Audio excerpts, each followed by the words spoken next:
I think summer search, a lot of summer search relies on on other programs, the programs that, we go to as alumni. And I think, as you said, there's only a handful in this country that are very, very effective. And I know I go back to the program I graduated from because I believe in its cause.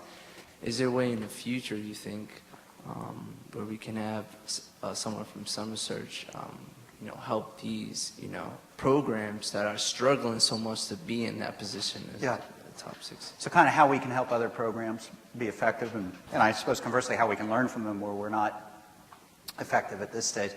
I think that's I think there's a lot of awareness in the field right now that's critical. I mean, if you look at any other industry, if you look at the computer industry, when I was 10 years old in the 70s, there were 1 or 2 companies that were marginally effective at making computers. Right now there are hundreds. So what happened is people figured out how to do stuff, it got transmitted, other people picked it up and built on it, and very quickly you had something that worked very well. For some reason it's been a lot slower in the space of education and youth development, but a lot of the people that led that whole kind of revolution are now going into philanthropy, they're going into things like education, there's an awareness of that kind of process, and I think there's a lot more hope around that. Part of why we're not going to new sites and why we're really focusing on where we are is that's a kind of expansion that really allows us to develop the program model really clearly and really be able to go out and articulate it to other people and say, look, these are the things we do that we know are effective when you work with youth. And if you want to have this kind of effectiveness, these are the things you're going to need to do. And figure out ways that that's adaptable and transferable to other programs or schools or what have you. Okay. So, great presentation, as usual, so thank you. I guess my question comes from the fact that the numbers look good, the story looks good. I'm just wondering what kind of skepticism do you hear when you do presentations to people who you're trying to pitch to? What kind of things do you hear that they say we don't do well, and what can alumni, besides showing up to events and talking about our stories and contributing what we can, what can we do to some of the skepticism we didn't hear about in the presentation? And what it is, because I don't know. We're great, so I don't know what's bad. I think most of what we hear isn't right. I mean, most outside people are worried about our ability to raise the money, and I don't really think that's going to be the issue. I mean, it's hard. It's really hard to do, but I don't think that's going to be the issue.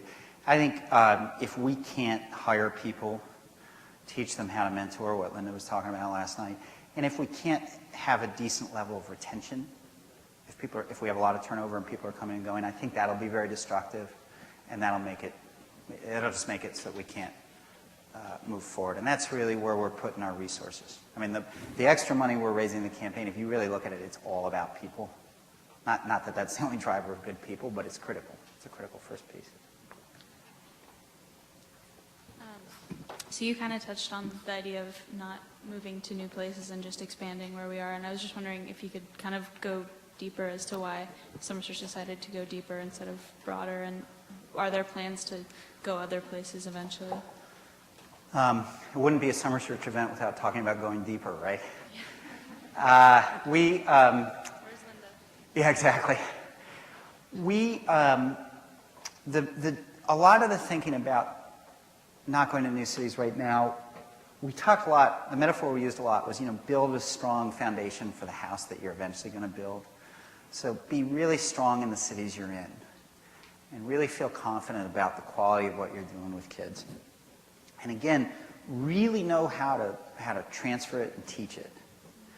And then that might make it much easier to go to new cities. What we found in the last few years, I'm completely happy that we've launched the sites we have, and I think we've done a very good job of that.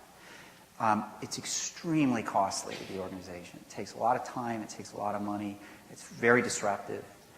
And we just said, probably if we have our base really solid, that gets a little easier. And it maybe is easier to grow it that way down the line. That was a lot of thinking. And the other was just, if you got 90% of the kids in the cities you're in that you're not getting to, you should really get to them first before spending a lot of resources going somewhere else. I have a lot of questions, so I'm just going to focus on 2. Pick the nice ones. Okay. What is your mentor retention rate? And secondly, can you elaborate on your corporate sponsorships? Like, what is the relationship? How do they influence you, and who they might be? Okay. And Jimin, what, one more after this? Where's Jimin? Okay. When she comes and ask her. Retention rate. I don't have it for mentors specifically. Organization-wide, we've historically had about a 20% turnover rate, which is pretty typical of the nonprofit sector. We had 2 years, in 2005 and 2006, where it went up to about 40%. So 4 out of the 10 people we had hired left.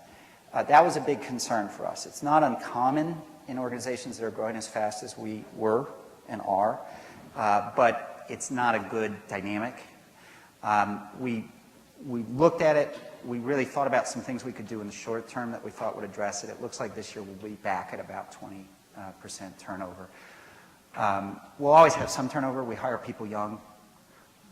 You know, they fall in love, they get married, they move, they go into graduate school.